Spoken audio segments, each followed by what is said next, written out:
Hey, what's going on, everybody? Welcome into this final edition of my top waiver wire targets and streamable defenses for week 17.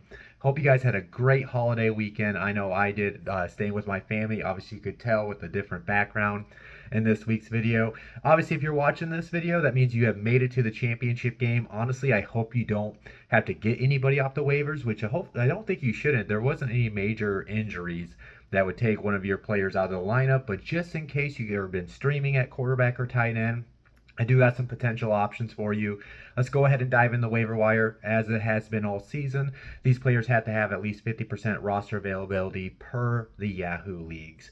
Starting at the quarterback position, I'm gonna go with that rookie quarterback that struggled throughout this season, but he has been playing he's been playing a lot better over the last 2 weeks, and it looks like he could potentially finish the season on a strong note. That is Bryce Young. He's available in 88% of the leagues.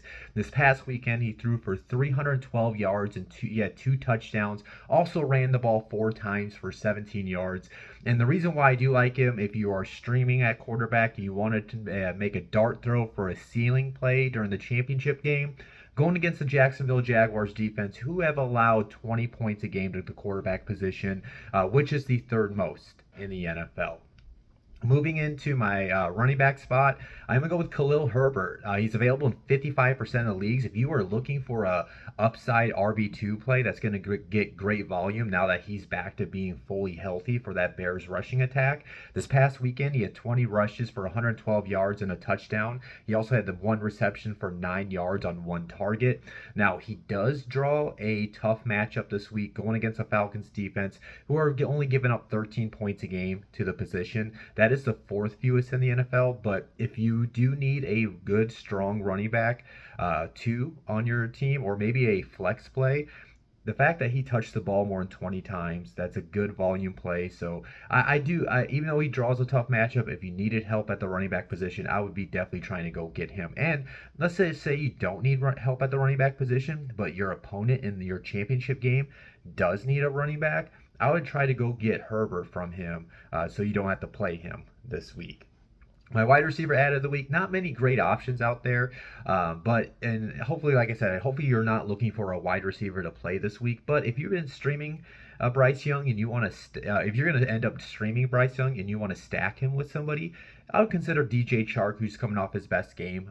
He with the Panthers. He's available in 93% of the leagues. This past weekend, 6 receptions for 98 yards and 2 touchdowns on 8 total targets. And just like Bryce Young, he does draw a great matchup. Jaguars are giving up 23.9 points per game to wide receivers this year. That is the eighth most allowed. Now, moving to the tight end position, if you've been streaming that position throughout the season, I would definitely take a look at Chigo Okonkwo off the waivers. He's available in 68% of leagues. This past weekend, he had 6 receptions for 63 yards and a touchdown on 6 targets. Over his last 4 games, he's gotten targeted 6 times in 3 of those games. And he does draw a solid matchup going against the Texans defense, who's given up 8 points a game to tight ends this year. That is the sixth most allowed. So if you've been streaming at tight end, you don't really like what you had from your tight end last week, I would definitely take a look at Chigo this week.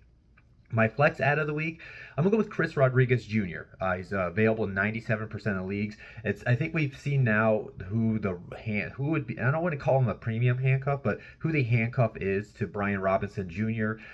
This past weekend, he had 10 rushes for 58 yards and 2 touchdowns and 1 receptions for 7 yards on one target. With Robinson Jr. hurt, he's gotten at least 10 plus touches in the last 2 weeks. Now we'll have to see if Robinson Jr. is going to play, but obviously if you're a Robinson Jr. manager, you want to make sure you get Rodriguez Jr. off the waiver wire. But just like I said about Herbert, about Herbert, if your opponent has Robinson Jr., you should definitely try to get Rodriguez Jr. on your bench so you can pluck him away so he doesn't have a backup option for him. Or if your opponent does need running back help, maybe you take that option away from him. But I will say this, Rodriguez Jr., or even if it's Robinson Jr. playing this week, they both do draw a tough matchup. They're going against a 49ers defense, only giving up 13.6 points per game to running backs this year. That is tied for the sixth fewest in the NFL. Now let's go ahead and move into the next section, the top streamable defenses for week 17. Again, just like those players, these defenses do have to have at least 50% of roster availability, so there is a good chance they are available on your in your league. My number one streaming defense, I'm gonna go with the Rams against the Giants. Rams are available in 80% of the leagues right now. Just a couple points on the Giants, why I do like the Rams. The Giants have given up the most sacks in the NFL. I like the idea of Aaron Donald having like a 2-3 sack performance, maybe forcing a fumble, which ends up being like a recovery for a touchdown. And then what I do like about them too, I think they have a safe floor because the Giants are only averaging 14.3 points per game this season. That is the second fewest in the NFL. My number two streaming defense, even though this Jaguars defense has been so up and down, this is like a potential ceiling play that kind of gives you a floor. But I still do like the Jaguars as a streaming option. They're available in 58% of leagues. Going against this Panthers offense, Panthers are tied for the fourth most sacks allowed. Obviously, the Jaguars have Josh Allen who can make an impact play. Just like Aaron Donald, I can see Josh Allen coming off the edge, hitting Bryce and forcing a fumble. Maybe that gets a return for a touchdown. Panthers, they're only scoring 15.7 points per game. That is the fourth fewest. So I see a potential low floor for them as well. And then for the Jaguars too, they are tied for the second most takeaways.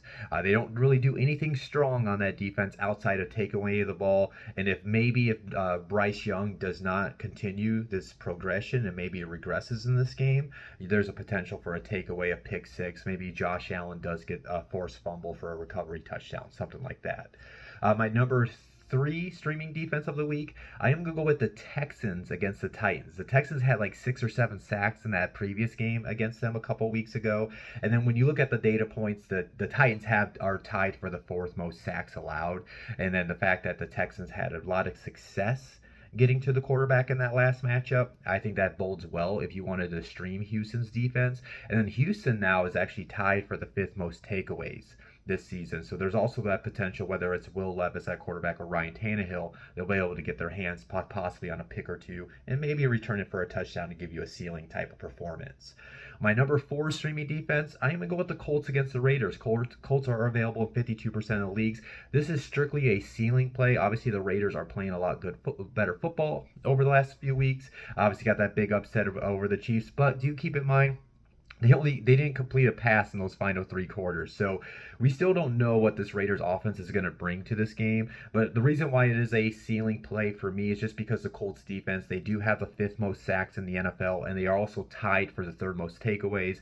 So if that defensive front can get after Aiden O'Connell, there's a potential that they can at least force a couple takeaways and give you a ceiling performance. This is a ceiling performance strictly play. I do obviously with the Colts, you can either get that high ceiling out of their defense, or there is a low floor if you do take that option on them. My number 5 streaming defense, I'm going to go with the Seattle Seahawks against the Steelers. Seahawks are available in 76% of the leagues right now. There's a couple points. It did came out right before I hopped on here. I thought it was going to be Kenny Pickett, but Mason Rudolph is starting this game. So was that Mason Rudolph performance this past weekend a one-time type of fluke and he regresses to the Mason Rudolph that we've seen in the past? That can always happen. And then this is a home game for Seattle, so I always see when it's a home game for like teams like that, the Chiefs and stuff, where they have that extra loud noise factor, that could benefit the Seattle defense. And then even though the Pittsburgh did explode this past weekend, keep in mind they're only scoring 17.1 points per game this season. That is the 5th fewest in the NFL. So I do see a little bit of a higher floor for the Seattle defense if you wanted to stream them. So yeah, this is this week's the final waiver wire video this season in streamable defense. I will be doing one next week, but if you enjoyed this video, as always, hit like, hit subscribe, hit the follow button. But yeah, this is my final waiver wire video, guys. If you're playing your championship game next week, I'm sorry for you. Talk to your commissioner about that, and you're on your own at that. But you can always shoot me a DM or, comment on the video if you are asking waiver wire questions next week, and I can get back to you. I do plan on doing a streamable defense because I factor in my streamable defenses in my daily lineups when I play the full lineups like on FanDuel, and I like to use the streamable defenses for a cheap option on the daily lineup. So I'm actually going to do a streamable defense video next Tuesday. I'm actually off for my day job next Tuesday, so that will actually come out earlier in the day, kind of like just this one. But other than that, you will get me tomorrow. Starts and sits a lot earlier than it normally comes out. I plan on doing that tomorrow, afternoon. It'll probably be out. So take a be so subscribe so you guys are ready for that video. I'll talk to you then. Hope you guys enjoy your day, and if you're watching this video, obviously congratulations on making it to the championship game. Peace out.